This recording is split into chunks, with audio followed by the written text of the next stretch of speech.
The other 2 soldiers lifted the German by his hands and boots and swung him into the car beside me. "Keep him warm," one of them said, and they all laughed as if it were the funniest joke ever told. They squeezed into the car and slammed the doors.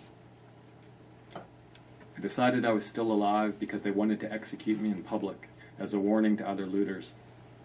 A few minutes before, I had felt far more powerful than the dead pilot. Now, as we sped down the dark street, swerving to avoid bomb craters and sprays of rubble, he seemed to be smirking at me, his white lips a scar splitting his frozen face. We were going the same way. Thank you.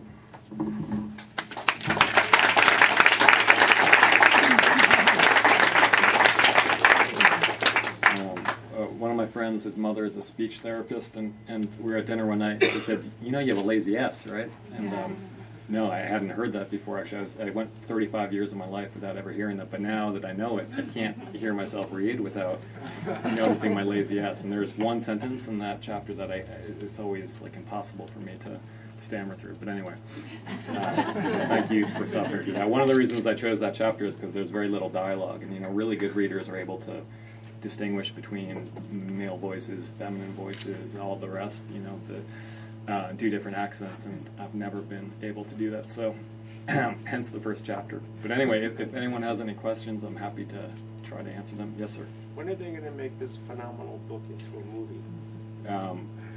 I'm not going to sell the rights. I mean, if I ever got the opportunity to do it myself, then I would do it, but this is something people have asked me because I'm a screenwriter, obviously, and because my first novel was made into a movie. And the truth is, this book took me so long to write. I mean, I wrote the first line 8 years ago and didn't write the last line until 2 years ago. So it was 6 years of having the characters in my head and doing the research and everything else. And it's too close to my heart, and I work in Hollywood. I know how the sausage is made, and it's too frightening, the prospect of giving it up and letting someone else have control over it.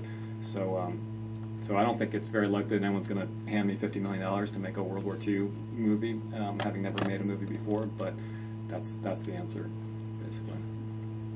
Yes? Did you ever live in Leningrad? You seem to know a lot about it. I never lived there. I visited St. Petersburg, but I and spent some time there, interviewing people and doing research, but I never actually lived there.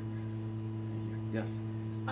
I truly enjoyed the book. It was fantastic. I just read it once I started. And then coming toward the end, I became curious, and I said, oh my goodness, I think I know what the ending can be. And I went back to the first chapter, and actually the first pages, you give everything away. But I've talked about it to other people, and they said, well, it didn't matter to them. And I had forgotten it, and I don't. It's kind of risky what you did. Yeah, I guess it is. I mean, I don't think I gave everything away, but I definitely gave away a couple of. I think the fancy term for it is foreshadowing. I prefer to call it foreshadowing rather than giving away. So, but and you're right. I mean, I think it's always a risk, but I think I'm a big fan of. The novel in many ways was inspired by really classic fairy tales and the story structure, and many of them have this kind of great circularity to them, and where the end takes you almost right back to where you began. And so I wanted elements of that, and whether or not I pulled it off, obviously, is up to each individual reader. But it definitely wasn't an accident. I mean, it was intentional, and I think I just, when I first wrote the book, in the rough draft, there was an epilogue where the narrator, it's back in Florida in contemporary times, and the narrator is there with his grandparents, and there's another 5 pages with them, and for a month after I wrote it, I thought that was the last chapter, and then I reread the book, and I realized it was completely useless. It didn't need to be there. I mean, the book for me really ended where it ends now, and I just kind of tacked on 5 pages because I felt like if you start in contemporary times, then you need to have that, you've set up a frame device, you need to go back, like, we can all think of a lot of examples of stories like that. And in the end, I decided that chapter was a waste and just stapled on. So I don't know if that answers your question or not, but you're right in what you're saying. I mean, it's definitely true. It's definitely true. Yes? Can you tell us what originally inspired you to write this particular story? I always have a really hard time answering that question because it's usually kind of vague for me. I mean, there were a number of different ideas revolving in my head, and one of them was just about these two young men looking for a dozen eggs, and it was before there was any clear notion of what city it was set in. It was just these boys looking for a dozen eggs in a city where there were no eggs, in a city under siege. And I started looking into all sorts of sieges throughout history, from modern times like Sarajevo to all the way back to medieval sieges. And the one that the more I read about made more and more sense for my story was Leningrad. But so it started with that kernel, and then beyond that, the first line. I always had that first line. My grandfather, the knife fighter, killed 2 Germans before he was 18. And I was in Germany recently reading it, and I read that line and then realized I was in front of 100 Germans. Kind of looked up and smiled, and no one was smiling back. It was a little nerve-wracking. But so yeah, I'm sorry, I don't have a great answer. I mean, these things are a little bit vague for me. Like I'll have an idea for something, and then usually it's in my head for years. And my wife can tell you, like I'm constantly kind of daydreaming and looking off and not doing what I'm supposed to be doing, and she always knows that I'm like lost thinking about some story, and that's basically what it is. So the next novel that I'm going to write, I mean, I just have again like the very smallest kernel of an idea, and it's it's been there for about 9 months, and I think it'll probably be another couple of years before I start writing, because it's a process of trying to figure out who the characters are and where they're going. Did you always know you wanted to be a writer? I did. I mean, there was a great Isaac Bashevis Singer line where he said, "When I was a child, they called me a liar. Now they call me a writer," and that was definitely the case for me. When I was 7 or 6 or something, we had to do an assignment at school about what our fathers did for a living, and I wrote that my father was a submarine commander, and the teacher thought this was really bizarre because we lived in New York City and there weren't that many submarines harbored in New York City. But so she called in my parents. There was some kind of conference, and luckily they thought it was kind of funny.